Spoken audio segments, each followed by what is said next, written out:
믿음 안에서 성장하십시오라는 제목으로 지난주에 이어서 함께 말씀을 나누도록 하겠습니다. 5장 1절에서 10절까지 이제 순종함을 통하여서 온전하게 되신 이제 멜기세덱의 계열을 따르는 예수 그리스도에 대해서 그 대제사장 되신 예수 그리스도에 대해서 우리가 함께 말씀을 나누었습니다.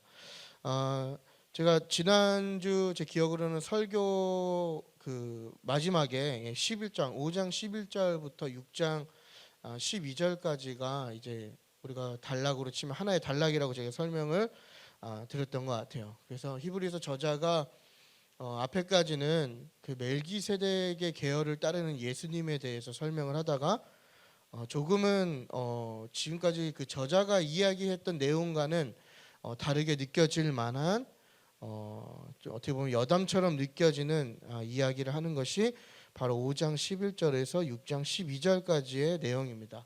그래서 이것을 이제 보통 전환적 여담이라고 이렇게 저희가 부르는데요. 히브리서가 한편의 긴 설교라고 제가 첫 시간에 말씀을 드렸던 것 같습니다. 그래서 긴 시간 뭐 읽어 나가는 거니까 그렇게 뭐 긴 시간은 아니었겠죠. 그래서 어느 정도 설교를 듣는 와중에 이 수신자들의 그 집중력을 좀 한번 환기시키기 위해서 이제 여담을 풀어놓는 역할을 하는 것이죠. 근데 이것이 그냥 단순한 어떤 농담 따먹기나 우스운 여담이 아니라 지금까지 히브리서 저자가 이야기했던 1장에서 5장까지 이야기했던 내용을 굉장히 짧지만 강력하게 지금 정리하고 있다라는 것이죠. 그래서 근데 그 전달하는 방법이 굉장히 강력한 도전이 있는 메시지를 지금 전하고 있다라는 것이죠. 그래서 이걸 잘 읽어 보시면은 굉장히 불쾌한 단어들, 불쾌한 표현들이 엄청 많이 등장합니다. 그래서 히브리서 저자가 결국에는 무엇을 이야기하는 거냐면 이 믿음의 성장을 요구하고 있는 것이죠. 그래서 1장부터 얘기한 것이 무엇입니까? 다 믿음에 흘러내려가는 사람들, 그리스도가 누군지 모르고 어떤 상황 가운데 배교하는 사람들을 염두하면서 이제 믿음의 성장을 이야기하는 것, 그것이 오늘 이제 6장부터 이어지는 본문의 내용입니다. 그래서 믿음의 성장이 있어야만 바로 이 성도가 고난 중에 떠내려가지 않기 때문에 믿음의 성장을 이루라고 이야기하는 것이 오늘 본문의 어떻게 보면 핵심 메시지라고 우리가 이해할 수 있겠죠.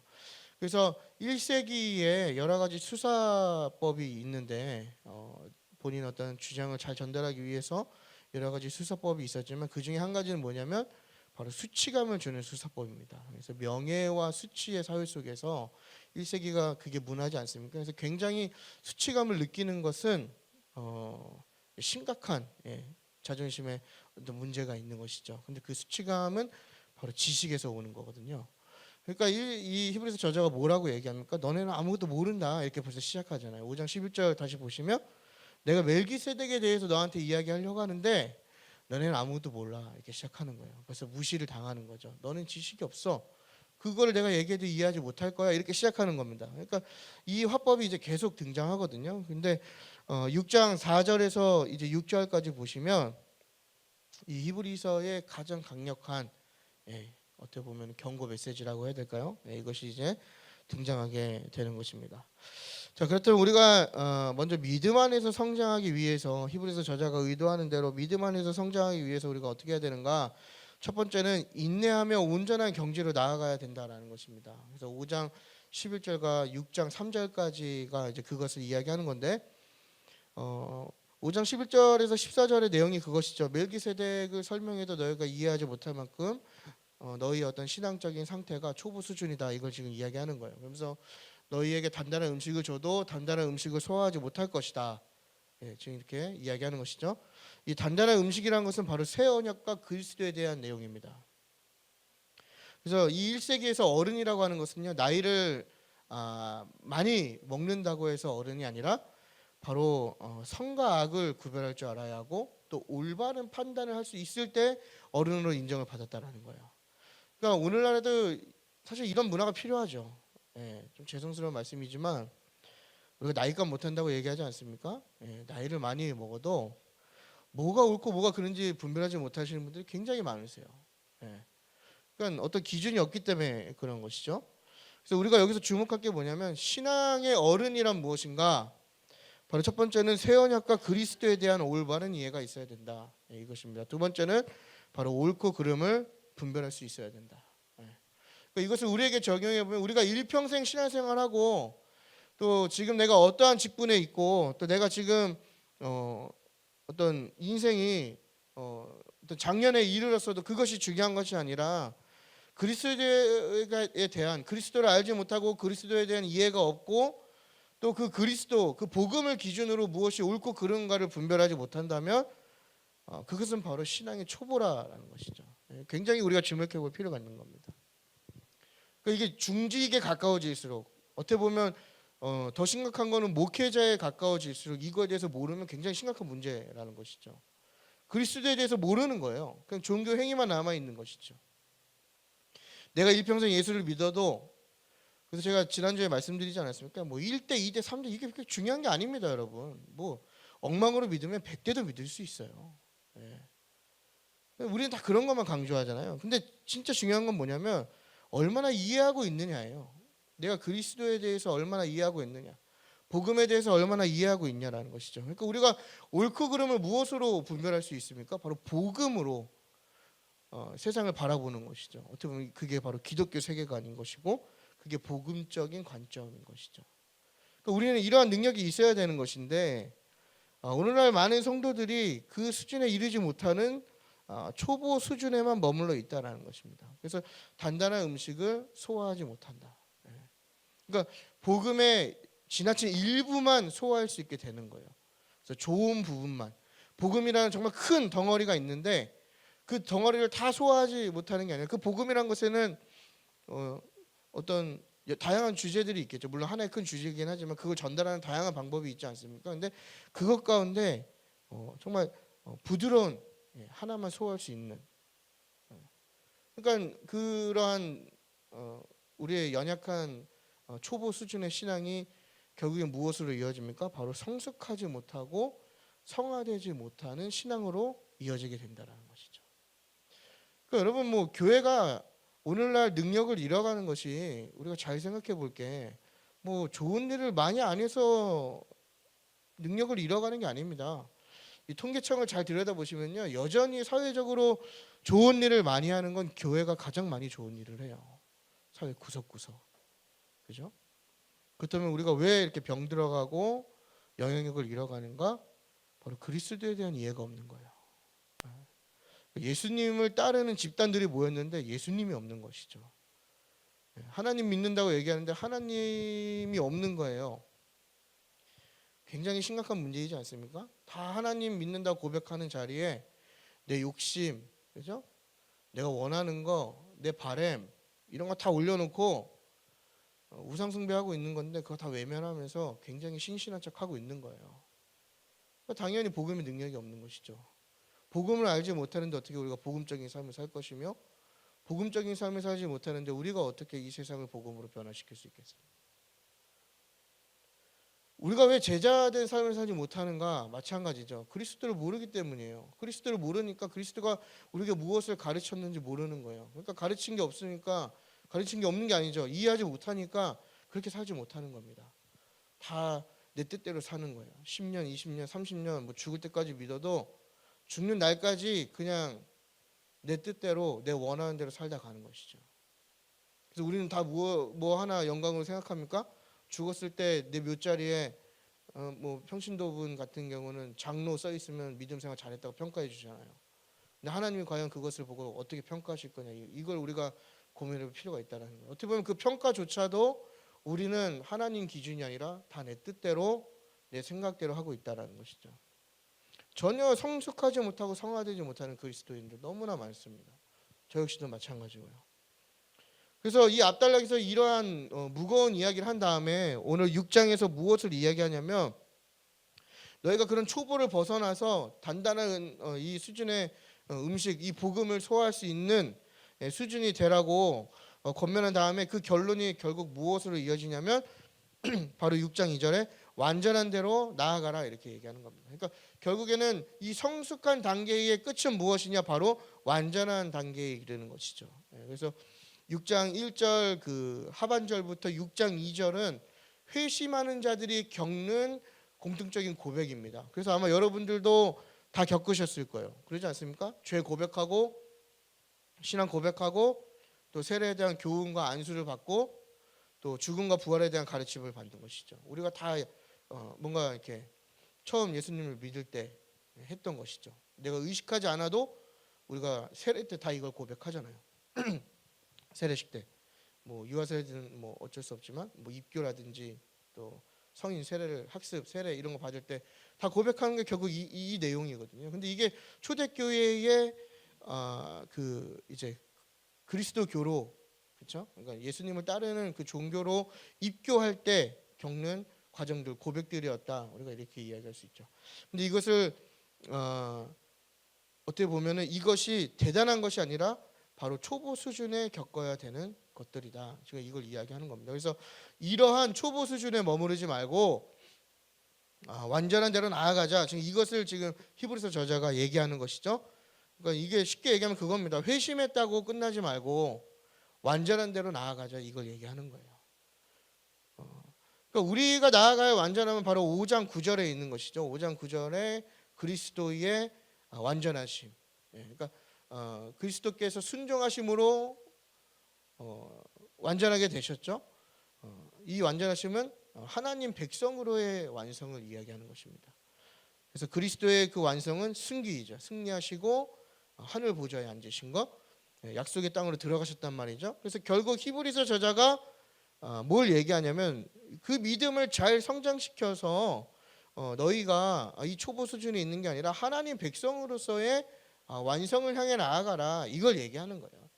그러니까 우리에게 얘기하는 건 늘 똑같은 얘기죠. 성숙해져야 되는 거고 성화돼야 되는 거고 우리의 믿음이 장성한 분량에 이르러야 된다라는 것입니다. 그 에베소서에 있는 것처럼. 그래서 그리스도를 따라서 믿음이 흘러내려가지 않고 또 배교하지 않고 너희가 약속의 땅에 들어갈 수 있도록 해라. 이 권면하는 내용이 6장 1절에서 3절의 내용입니다. 그런데 이러한 것들이 물론 우리의 어떤 노력도 중요하지만 3절을 보시면 뭐라고 되어 있습니까? 하나님께서 허락하시면. 이것도 중요한 포인트입니다, 여러분. 우리가 아무리 열심히 해도 한계가 있습니다. 그걸 인정하셔야 돼요. 오히려 우리가 하나님 없이 열심히 하면 할수록 어떻게 보면 공로주의자가 될 가능성이 큽니다. 하나님 없이 헌신하면 그 헌신이 결국엔 하나님을 위한 게 아니라 뭐가 되죠? 내 공로가 되는 거예요. 다 나 잘났다 얘기하고 내가 교회에 뭐 어떻게 했다 얘기하고 뭐 가끔 이렇게 다른 분들 만나 보면은 그런 말씀 많이 하세요. 내가 젊었을 때는 교회 뭐 했다 다 자기 공로를 앞세우는 거죠. 하나님께 드렸으면 때가 아닙니까? 그럼 하나님 거 하나님 그것도 웃긴 거예요, 사실. 하나님 거를 하나님께 드렸는데 그걸 기억하고 있는 거 굉장히 좀 치사한 거죠. 뭐 하나님 거 주인의 것을 주인에게 돌려드렸는데 청지기가 뭐 얘기할 게 있겠습니까? 그냥 뭐 당연한 일을 한 건데 그거를 마치 대단한 일을 한 거 마냥 나를 앞세우고 그죠? 굉장히 심각한 문제인 것이죠. 그래서 하나님께서 허락하셔야 된다. 너희의 믿음의 장성한 분량에 이르는 것, 너희가 단단한 것을 소화할 수 있는 그 수준, 너희가 성숙되고 성화되고 변화되고 정말 그리스도인으로 거듭나는 것은 너희의 노력도 중요하지만 그것보다 더 중요한 것은 무엇이냐면 바로 하나님께서 허락하셔야 된다. 이 얘기는 뭐냐면 하나님의 은혜가 필요하다는 것입니다. 그러니까 여러분, 저와 여러분이 하나님을 믿는 것은 바로 하나님의 전적인 은혜입니다. 어떤 우리의 노력이나 의지, 어떤 굳은 결심을 통해서 하나님을 믿을 수 있는 게 아니에요. 내가 오늘부터 열심히 믿겠다고 다짐해서 믿을 수 있는 게 아니라고요. 그렇죠? 우리가 무엇을 통해서 믿을 수 있습니까? 바로 전적인 하나님의 은혜예요. 그러니까 우리가 어떤 마음먹기에 앞서서 하나님께 먼저 구해야 되는 거죠. 하나님, 오늘도 하나님의 은혜를 구합니다. 지금 이 시간도 정말 하나님의 은혜를 구합니다. 그렇죠? 하나님의 은혜 없이 제가 얘기하는 거는 그냥 뭐 앞에서 한 30분 좀 넘게 얘기하는 스피치에 불과한 것이죠. 근데 이 자리에 하나님의 은혜가 있다면 그게 저와 여러분의 삶을 변화시킬 줄 믿습니다. 그러니까 오늘날로 말하면 교회 다니는 것에 만족하지 말아라. 예. 구원받는 것에 끝나지 말아라. 완전한 데로 나아가라. 이것을 이야기하는 겁니다. 그래서 여러분 우리가 신앙생활 열심히 하죠 나름대로. 예, 저와 여러분 정말 열심히 하시는 것 같은데 우리가 왜 좀 어려움이 오면은 쉽게 넘어지는지 아십니까? 예, 매번 그 이전에 나오는 그 털을 다시 닦기 때문입니다. 이 얘기는 뭐냐면 맨날 초보자 수준에 머물러 있기 때문인 거예요. 그러니까 회심한 거에 만족하고 예수 믿고 천당 가는 거에 그냥 행복해하는 겁니다. 예, 그냥 그렇게만 믿으면 다 된 거예요 이미. 그죠? 근데 그것은 어떻게 보면 뭐 물론 뭐 귀한 것이긴 하지만 정말 구원받은 성도에게 동시에 또 요구되는 거 은혜와 함께 뭐냐면 구원받은 성도로서의 책임이 있다라는 것이죠. 예. 그게 바로 성화이고 그게 바로 거룩한 삶을 살아내는 의무감이라는 것입니다. 근데 우리는 자꾸 그런 것을 잊어버리고 그냥 회심하면 땡이라고 생각하는 거예요.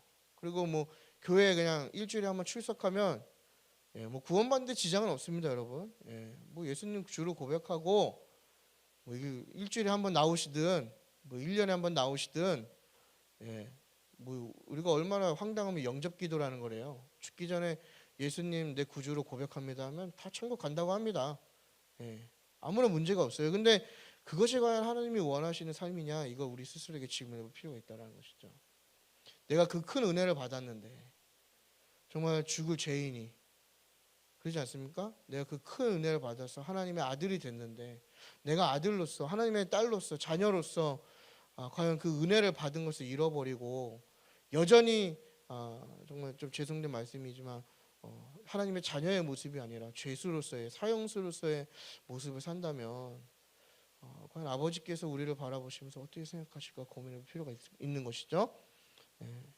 그래서 나는 장성한 믿음에 있는가 우리 좀 적용해 볼 필요가 있고 내가 복음 그러니까 새 언약과 그리스도에 대한 이해가 있는가. 예. 그래서 우리가 그것을 토대로 옳고 그름을 판단할 수 있는가 좀 돌아봐야 된다는 것입니다. 그래서 우리가 완전한 데에 이르는 이 장성한 믿음이 우리에게 어떤 유익을 주냐면요, 바로 우리의 고난을 해석하는 데 큰 영향을 준다는 것입니다. 그래서 여러분 말씀을 많이 읽으셔야 됩니다. 예, 말씀을 제대로 그냥 뭐 눈으로 읽는 거 말고요. 제가 얘기하는 말씀은 이 말씀이 무엇을 이야기하는지를 정확하게 이해하실 수 있는 능력이 필요하다라는 거예요. 그래서 제가 한때 말씀드렸죠. 저랑 신학교에 같이 입학하신 분 중에 한 분이 첫날 교수님의 제가 MDB 공부할 때인데 교수님 말을 다 잘라먹고 느닷없이 자기가 소리친 게 자기가 성경을 200독하고 뭐 신약은 뭐 200독하고 구약은 뭐 100독했다 뭐 이렇게 얘기하면서 결국엔 사라지셨어요. 엄한 짓 하다가 퇴학당했습니다. 삶의 변화가 없는 것이죠.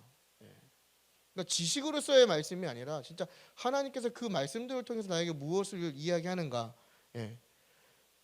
바로 그러한 한 부분의 연장이라고 봅니다. 그래서 우리가 이 장성한 믿음 또 단단한 것을 소화할 수 있는 수준이 되면 바로 고난을 다르게 해석할 수 있다는 것이죠. 그래서 내 눈앞에 있는 고난을 보고 실망하고 좌절하는 게 아니라 고난 너머에 있는 것을 바라볼 수 있는 믿음의 눈이 생긴다라는 것이에요. 근데 그게 어떻게 생길 수 있느냐?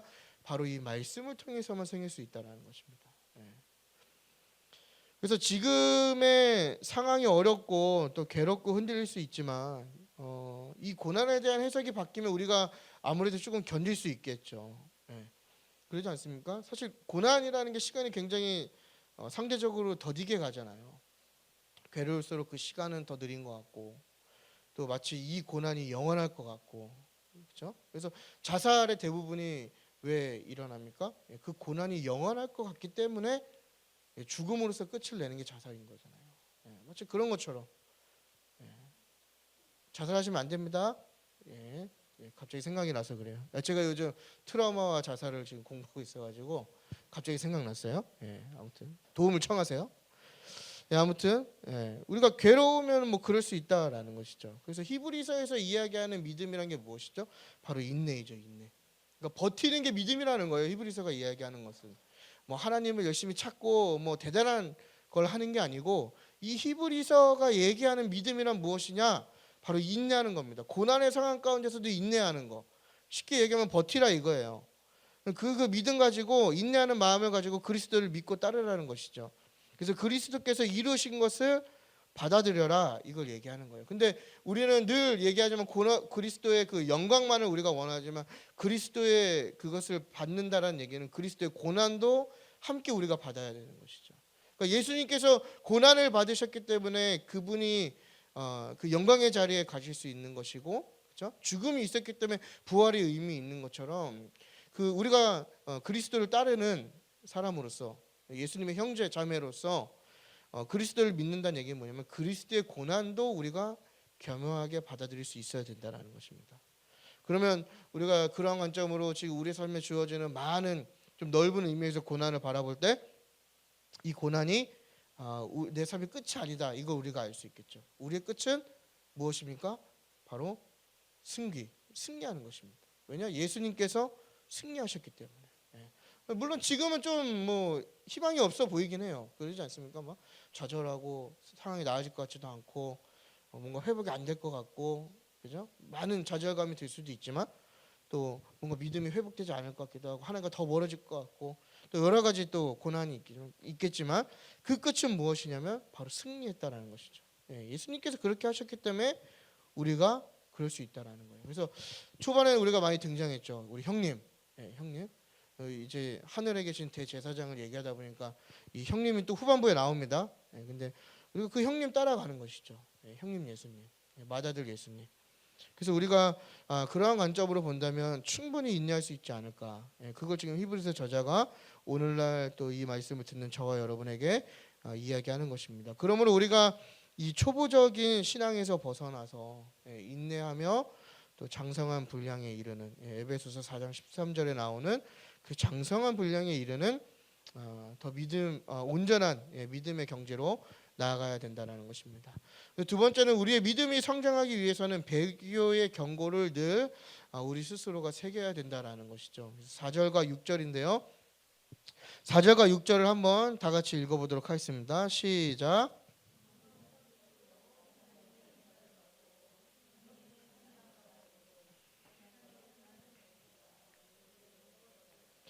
타락한 자들은 다시 새롭게 하여 회개하게 할 수 없나니 이는 그들이 하나님의 아들을 다시 십자가에 못 박아 드러내놓고 욕되게 함이라. 아멘. 4절과 6절은 굉장히 지금 수치감을 주면서 굉장히 강력한 어조로 어떤 협박성인 설득을 지금 하고 있는 그런 수사학적인 방법입니다. 그래서 이 내용을 통해서 믿음을 강화시키는 것이죠. 그래서 어떻게 보면 한국 사람들이 가장 잘 먹히는 화법이 이것이 아닌가 싶어요. 한국 사람들은 하지 말라면 더 하잖아요. 그래서 믿지 말라는 거예요. 믿지 마라. 더 믿게 되는 것이죠. 또 한편으로는 그냥 그런 전달법뿐만 아니라 이게 바로 완전한 데에 이르지 못할 때의 결과이기도 하다라는 것이죠. 그래서 앞에 6장 1절에서 3절에서 이야기했던 완전한 데에 이르지 못할 때 그 이르지 못한 사람들이 겪게 될 문제가 무엇이냐면 바로 4절에서 6절의 내용이다라는 것입니다.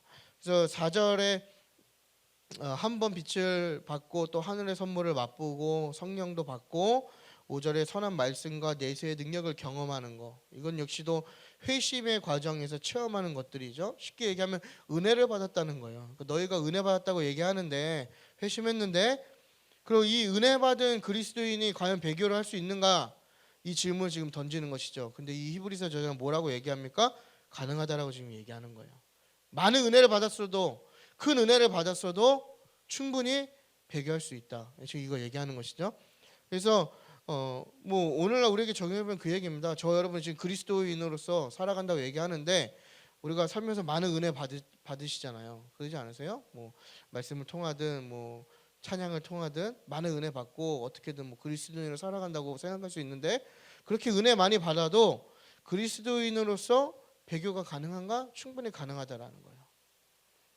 그래서 이 배교라는 것이 개인적인 어떤 마음의 그냥 배신이 아니라 여기 히브리서에서 얘기하는 것은 뭐냐면 바로 공적인 배교를 이야기하는 겁니다. 공식적으로 예수님을 부인하고 부정하는 거예요.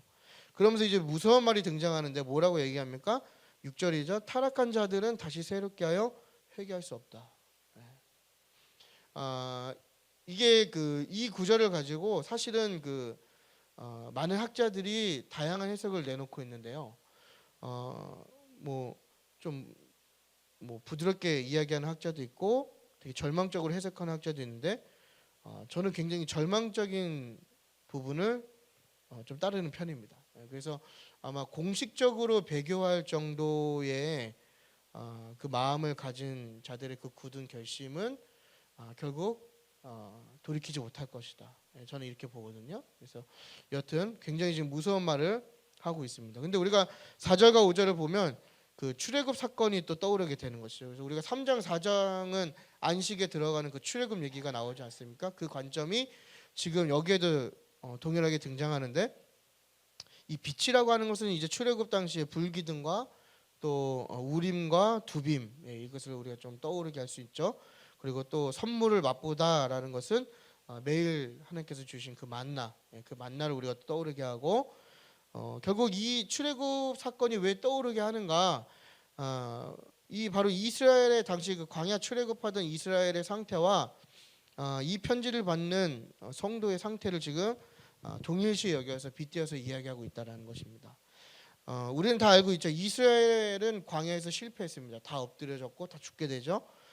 이 얘기는 뭐냐면 그리스도인도 새 언약을 통해서 회심하는 은혜를 경험했지만, 이스라엘도 출애굽이라는 큰 은혜를 경험했잖아요. 근데 그 사람들이 그 은혜를 경험했음에도 불구하고 불신과 불순종으로 광야에서 죽었단 말이죠. 근데 지금 히브리서 저자가 얘기하는 건 뭐냐면, 그런 것처럼 너희들이 큰 은혜를 받고 예수님을 믿지만 새 언약을 통해서 회심했지만 은혜를 경험했지만 충분히 배교할 수 있다, 이걸 얘기하는 거예요. 그러면서 이 이면에는 어떤 의미가 있습니까? 바로 실패한 그 광야를 예를 들면서 이 히브리서의 독자들은 그것을 깨닫고 실패를 경험하지 않도록 지금 주의를 주고 있다라는 거예요. 너희 조상들이 그러한 실패를 했어, 이렇게 얘기하는 거예요. 너희 조상들이 출애굽했고 하나님이 너희 조상들을 구해내셨고 빛과 불기둥으로 인도하셨고 매일의 만나를 주셨어. 근데 그런 큰 은혜를 매일 맛봤지만 너희 조상들은 불순종하고 불신하였기 때문에 광야에서 죽었어. 그렇기 때문에 이 새 언약을 받은 너희들도 마찬가지로 너희 조상처럼 불순종과 불신으로 타락한 자가 되지 말고 믿음을 더 굳게 붙잡아라. 지금 이걸 얘기하는 거예요. 그러니까 너희는 실패하지 말아라. 너희 조상들을 반면교사로 삼아서 실패하지 말아라. 꼭 너희는 약속의 땅으로 들어가라. 너희의 맏아들 대신, 너희의 큰형님 대신 예수 그리스도가 있는 그 약속의 땅으로 들어가라. 지금 이것을 이야기하는 겁니다. 그럼으로써 너희가 신앙에서 떠나지 않아야 된다. 강한 지금 권면을 하고 있는 것이죠. 그러면서 4절과 6절에 그 결과가 이제 7절과 8절에 나타나는데요. 이 얘기는 결국 뭐냐면 땅과 작물의 이제 비유를 들어서 이야기하는데, 결론은 뭐냐면요, 굉장히 심플합니다, 여러분. 열매 맺지 않음과 또 나쁜 열매를 맺는 것은 그 역시 배교라고 지금 이야기하고 있는 거예요. 그래서 이 배교의 적용점이 굉장히 광범위하죠. 그래서 우리는 배교라고 하면 뭐 다른 종교로 가거나, 그죠? 이렇게 신앙생활 아예 이렇게 끝내는 걸 배교라고 생각하고 있지만, 그것보다 더 넓은 적용은 결국 무엇이냐면 우리의 삶에 열매 맺음이 없다면 그건 역시도 배교와 같다라고 지금 히브리서 저자가 이야기하고 있는 거예요. 그래서 예수님도 마찬가지셨죠. 예수님께서도 예루살렘에 입성하신 이후에 열매 맺지 못하는 무화과 나무를 저주하신 것을 우리가 기억할 필요가 있다라는 거예요. 그러니까 우리가 오랜 시간 또 예배를 통해서 은혜를 받고 또 말씀 배우고 천국 소망에 대한 내세에 대한 소망을 갖잖아요. 하지만 그 결과가 열매 맺음이 아니라 가시와 엉겅퀴를 내는, 그렇죠? 어떤 좋은 열매를 맺는 게 아니라 그러한 것을 낸다면 그것이 바로 배교이고 우리가 바로 그러한 땅일 수 있다라는 거예요. 그러니까 저와 여러분 충분히 그럴 수 있다라는 겁니다. 그러니까 굉장히 진지하게 우리 스스로를 돌아봐야 돼요. 열매 맺지 못하는 사람들의 특징은 다 한결같습니다, 여러분. 그동안 해왔던 모든 신앙생활을 다 자기 공로로 돌리기 시작하는 거예요. 가장 그 특징이죠. 그래서 결국 뭐가 됩니까? 열매 맺음이 없는 거예요. 지난 시간에 모든 신앙의 행위가 다 자기의 만족과 공로가 되는 것이죠. 삶도 마찬가지지 않습니까? 아무런 변화와 결실이 없는 거예요. 예수를 믿기 전이나 믿은 후나 아무런 다름이 없는 거예요. 어떤 인품에도 변화가 없고 인성에도 변화가 없는 거예요. 신앙의 성숙에도 변화가 없는 것이죠.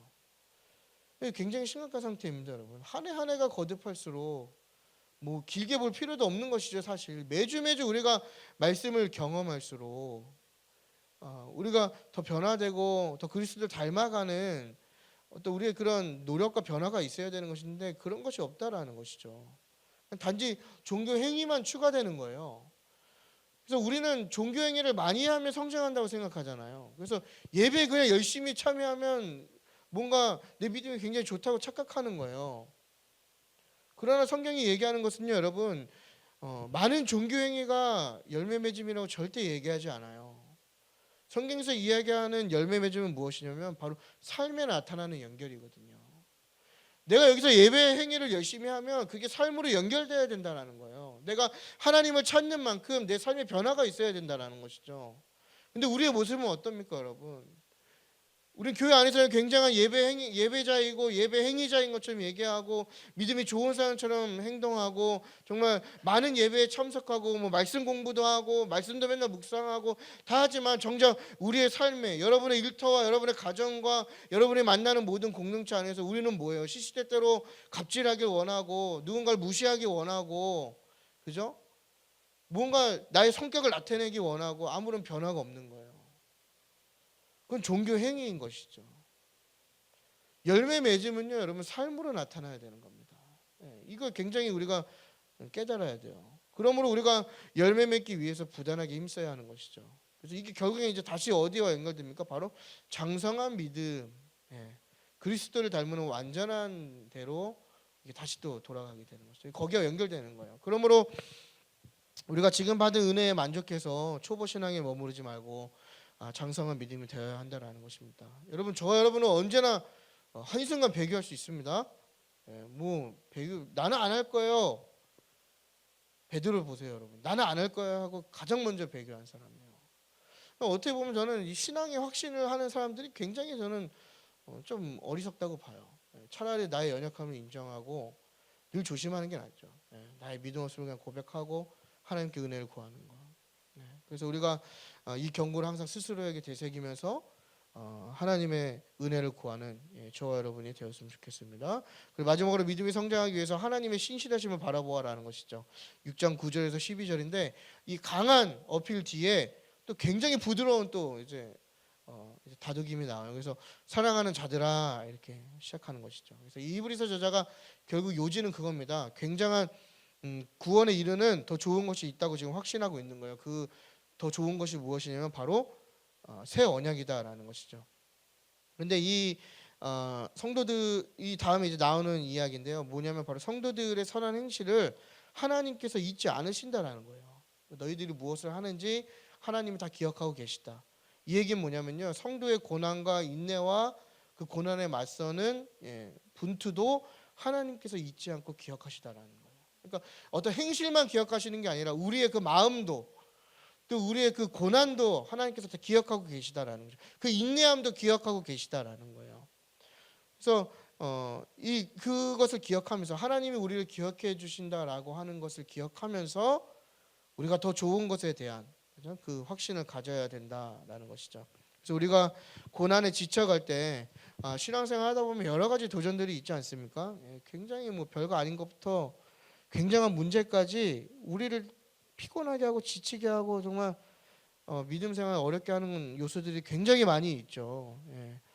정말 마치 사탄이 좀만 삐끗하면 잡아먹을 것처럼 항상 우리를 이렇게 지켜보고 있단 말이죠. 정말 인내하기 어려운 것 같아요. 근데 그럴 때 그런 마음이 들 때, 그러니까 우리가 시험이 들 때, 쉽게 얘기하면 그거죠. 우리가 시험이 들 때, 또 진짜 포기하고 싶을 때 우리가 기억해야 될 것은 무엇이냐면 하나님께서 기억하신다라는 거예요. 우리의 인내를 하나님이 기억하신다. 또 우리의 지난 행실을 하나님께서 기억하신다. 하나님께서 우리를 기억하신다라는 거, 그것만큼 우리에게 큰 위로가 어디 있겠어요? 그러지 않습니까? 그러니까 여러분 뭐 자꾸 뭐 사람 찾아다니면서 뭐 위로받는다, 뭐 의지한다 이런 거 할 필요가 없습니다. 하나님이 알아주시면 되는 거예요. 그래서 그게 고린도서에도 나오잖아요. 하나님께 인정받고 칭찬받는 자에 대한 얘기. 그러니까 우리가 그러한 관점을 갖고 있어야 되는 것이죠. 그래서 우리가 그런 마음이 들 때 참 이게 헛되다 이런 생각이 들 수 있어요.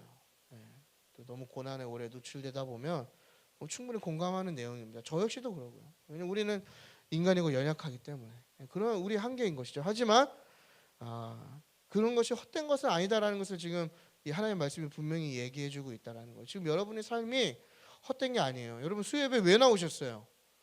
저처럼 이렇게 설교도 재미없게 하고 말 길게 하고 그죠? 또 수요일에 퇴근하시고 피곤하시고 맞잖아요. 예? 굉장히 열심히 하시는데 그게 헛되지 않다라는 거예요. 예. 왜냐? 하나님이 다 기억하고 계시다. 예. 참 위로가 되는 것이죠. 그래서 여러분 우리가 이 신실하신 하나님을 붙들고 정말 그 하나님께서 주시는 더 좋은 것에 대한 확신과 이해를 가지고 고난을 넘어서는 저와 여러분이 되셨으면 좋겠습니다. 네, 결론인데요. 이 12절에 믿음과 오래 참음으로 약속을 기업으로 받은 자 이렇게 얘기합니다. 거기 보면은 이제 그게 나오는데 이게 누구를 가리키냐면요.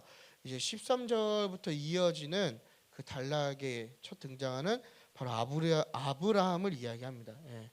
그래서 이제 다시 13절부터 그 5장 10절에 있었던 내용이 이제 이어져서 나오는 건데요.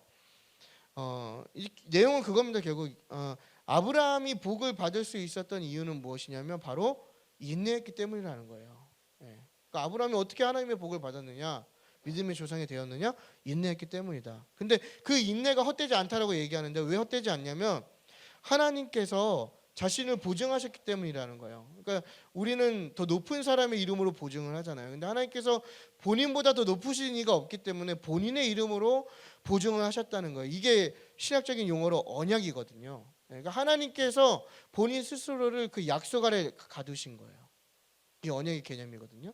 그러니까 사실 하나님은 언약을 보다 더 높으신 분이죠. 그죠? 근데 본인 스스로가 그 약속 아래 이제 내려오신 거예요. 그게 언약의 개념이거든요. 그래서 우리가 이 사실이 우리에게 굉장히 위로가 된다는 것입니다. 왜냐하면 우리가 가는 그런 길들이 또 인내하는 것이 하나님께서 보증하신 거라고 얘기하기 때문이에요. 굉장히 든든하죠. 예.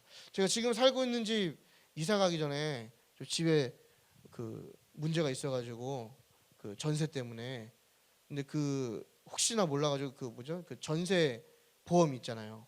허그 아시는 분들 아실 건데요. 예. 그거 듣고 얼마나 든든했는지 몰라요. 나는 뭐 수틀려도 전세금 받을 수 있다. 예. 근데 이게요 알고 보니까요 굉장히 받기도 어렵고 그죠? 그 보증만 믿고 왔는데 2년 동안 굉장히 초조했던 기억이 납니다. 그죠? 근데 하나님이 약속하신 그 보증은 그런 위험이 없다라는 거예요. 예, 이 세상에 어떤 보증보다 더 확실한 보증이라는 것이죠. 그러니까 내 인내가 그 하나님이 보증하시는 인내이기 때문에 절대 헛되지 않다라는 거예요. 그러니까 우리가 인내를 견딜 수 있는 힘이 무엇이냐? 바로 이것이죠. 지금 내가 견디는 것은 뭐 사람들이 손가락질하면서 멍청하다 그러고 객기라 그러고 내 스스로도 정말 이게 쓸모없는 짓 아닌가 이런 생각이 들 때 하나님이 말씀하시는 건 뭐냐면 내가 보증한 인내다 지금 이걸 말씀하시는 거예요.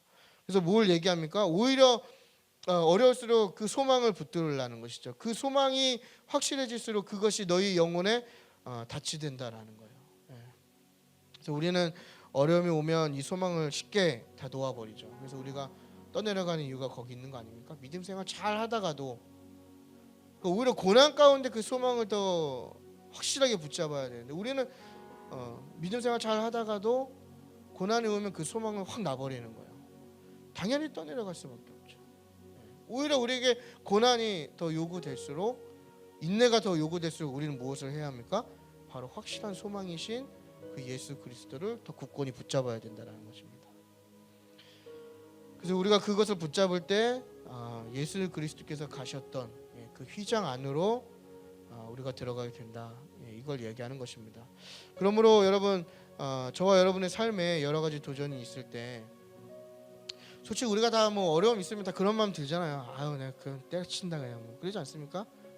저는 그런 마음 많이 들어요.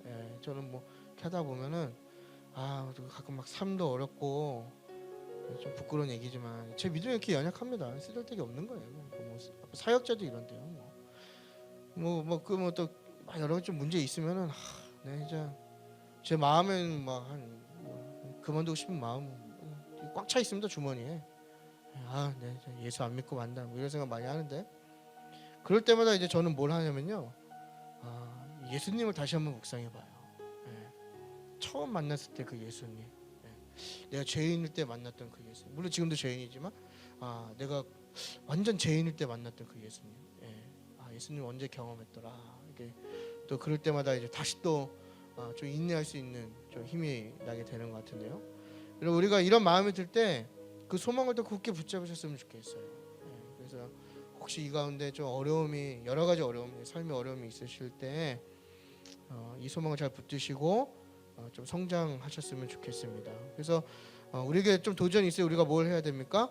바로 우리의 대제사장 되시는 예수 그리스도, 그 소망을 더욱더 굳게 붙잡아야 하는 것입니다.